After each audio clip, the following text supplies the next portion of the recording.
Corona ये वो नाम है जिसे सुनकर लोगों की शायद रूह कांप सकती है, क्योंकि कोरोना की वजह से कई लोगों ने अपनों को खोया है। लेकिन क्या फिर से इस महामारी से लोगों को सामना करना होगा या फिर ये सिर्फ एक वहम है? चलिए तो अब हम आपको बता देते हैं कि कोरोना एक बार फिर से दस्तक दे सकता है। जी हाँ, नमस्कार, मैं शिवा बात्री और आप देख रहे हैं डीवी न्यूज। चलिए तो आज का हमारा चर्चा का विषय है कोरोना, जो कि एक बार फिर से दस्तक देने जा रहा है। इसका भारत पे कितना प्रभाव पड़ेगा, ये भी आज हम आपको बताने जा रहे हैं। चीन में कोरोना के मामले लगातार बढ़ रहे हैं। चीन के लिए इस बार सर्दी बड़ी आफत बन सकती है। यहाँ कोरोना का खतरा एक बार फिर से बढ़ने लगा है। अक्टूबर माह में 24 मौतों का मामला सामने आने के बाद विशेषज्ञों ने इस बाबत चेतावनी भी जारी कर दी है। वहीं रिपोर्ट्स के मुताबिक चीन के श्वसन रोग विशेषज्ञों ने सर्दी के मौसम में कोविड-19 संक्रमण बढ़ने का आदेश जताया है। वहीं चिकित्सकों ने ये भी सलाह दी है कि बुजुर्गों और कमजोर आबादी जल्द से जल्द कोविड टीकाकरण करा ले।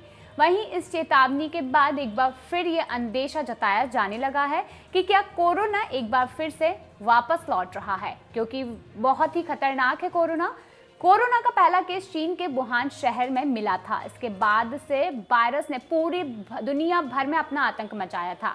करोड़ों लोग इससे संक्रमित हुए थे और लाखों लोगों ने अपनी जान गंवाई थी।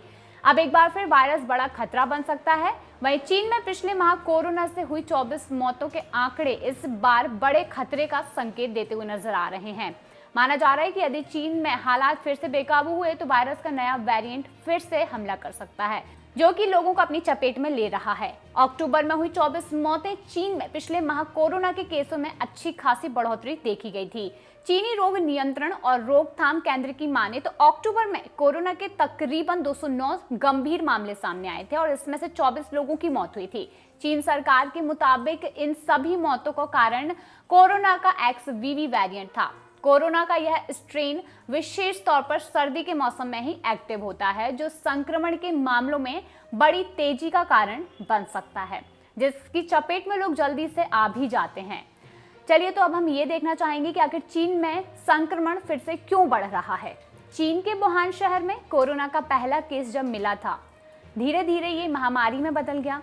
जब कोरोना के केस ज्यादा बढ़े तो चीन ने जीरो कोविड रणनीति का पालन किया था। वहीं इस रणनीति के तहत चीन को सफलता भी मिली थी। लेकिन अगर देखा जाए तो दिसंबर 2022 के बाद से चीन ने इस नीति को छोड़ दिया। इसके बाद चीन ने इस नीति को छोड़ने के बाद फिर से लापरवाही बरती। इससे कोरोना का स्तर पीक पर पहुंच गया और विशेषज्ञों के मुताबिक जीरो कोविड पॉलिसी की वजह से चीन की ज्यादातर आबादी कोरोना से संक्रमित ही नहीं हुई थी। इस वजह से उसमें प्रतिरोधक क्षमता विकसित नहीं हो पाई थी और इसके अलावा चीन में जो वैक्सीन विकसित हुई वह भी बहुत प्रभावी नहीं मानी गई थी, जिससे कि लोगों को काफी ज्यादा नुकसान भी हुआ था। टीके का कम प्रभाव, बता देते हैं कि टीके का कम प्रभाव क्यों पड़ा। चीन में कोरोना के प्रभाव से बचने के लिए बनाया गया टीका जो कि बहुत ही ज्यादा कम प्रभावी था। वहीं बता दें इसकी बड़ी वजह ये मानी जा रही है, दरअसल चीन में सिनोवैक और सिनोफार्मा 2 टीके बनाए गए थे। चीन की ओर से जो आंकड़े जारी किए गए हैं उनमें भी इनके बूस्टर डोज की संख्या साफ नहीं की गई है, इसीलिए समय के साथ साथ टीके कम प्रभावी होते जा रहे हैं। वही माना जा रहा है कि इस वजह से अक्टूबर माह में कोरोना और उससे होने वाली मौतों के मामलों में तेजी हुई थी। सर्दी के मौसम में इसमें और भी ज्यादा बढ़ोतरी हो सकती है। अब इस मामले में भारत की क्या स्थिति है, ये जानना हमारे लिए बेहद आवश्यक है, क्योंकि अब ये जानने के बाद हर किसी की चिंता यही नहीं होगी कि क्या भारत में भी कोरोना आ सकता है और एक बार फिर से इस महामारी का सामना करना पड़ सकता है। तो चलिए जान लीजिए भारत की यह स्थिति भी। भारत में वैक्सीनेशन की वजह से कोरोना की रफ्तार पूरी तरह से थमी हुई है। हालांकि इस पर पूरी रोक नहीं लग पाई है, लेकिन 14 नवंबर तक के आंकड़ों के मुताबिक मंगलवार को देश भर में कोरोना के 18 केस सामने आए थे। इन्हें मिलाकर अब देश में कुल एक्टिव मामले 208 हो गए हैं। आंकड़ों की अगर अब हम माने तो अब तक कोरोना से देश भर में 5,33,000 लोगों की कोविड से मौत हो चुकी है, जबकि 4,45,00,000 लोग वायरस से पूरी तरह मात दे चुके हैं। बता देते हैं भारत में फिलहाल खतरा इसका नहीं बढ़ा है। दिल्ली के सफदरगंज हॉस्पिटल के डॉक्टर दीपक कुमार ने बताया है कि भारत में कोरोना फैलने का डर नहीं है, लेकिन लोगों को एहतियात रखनी होगी, यानी कि कोरोना प्रोटोकॉल का पालन करना होगा। उन्होंने बताया है कि कोरोना के मामलों में जो बढ़ोतरी हुई है क्योंकि मौसम बदल रहा है और ऐसे में लोगों को खांसी और बुखार की परेशानियां बढ़ सकती हैं। तो डॉक्टर कोविड की जांच करा रहे हैं तो उनमें संक्रमण के मामले सामने आ रहे हैं, लेकिन ये उस तरह से फैलेंगे नहीं। बता देते हैं खतरनाक वेरिएंट XBB के बारे में। कोरोना का XBB बेहद ही खतरनाक वेरिएंट है और इसके अलावा ओमिक्रॉन के 2 वेरिएंट यानी कि उप वेरिएंट हैं, जो कि कई रिसर्च से पता चला है कि XBB अधिक प्रतिरक्षा प्रतिरोधी है, यानी कि यह वेरिएंट टीके के प्रभाव को भी मात दे सकता है।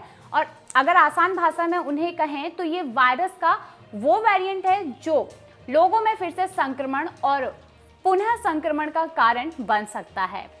हालांकि यहाँ पर अच्छी बात यह है कि यह वेरिएंट ज़्यादा भी गंभीर नहीं है। कोरोना का ये डर ठंड के आते ही लोगों के मन में बढ़ गया है, लेकिन लोगों के सावधानी रखने के बाद इससे हम बच सकते हैं। अगर लोग इससे सावधानी रखते हैं तो हम इस चीज़ से बच सकते हैं। वही बता दें, इस महामारी से भी खुद को बचाया जा सकता है अगर आप खुद से अपनी सेफ्टी रखें। कोरोना की कुछ ऐसे सावधानी, जैसे हम अगर मास्क लगा सकते हैं, जहां पर भीड़ भाड़ वाली जगहों पर जाने से बच सकते हैं। ऐसी कई चीज़ें हैं जिनसे हमें बचने की बेहद आवश्यकता है, क्योंकि अगर कोरोना एक बार फिर से आता है तो उससे हम हमारी इम्यूनिटी को ज़्यादा अच्छे से रख सकते हैं। तो चलिए, ये थी कोरोना को लेकर हमारी कुछ खास बातचीत। अगर आपको वीडियो पसंद आया हो तो लाइक कीजिए और हमारे साथ अपने विचारों को ज़रूर साझा कीजिए। नमस्कार।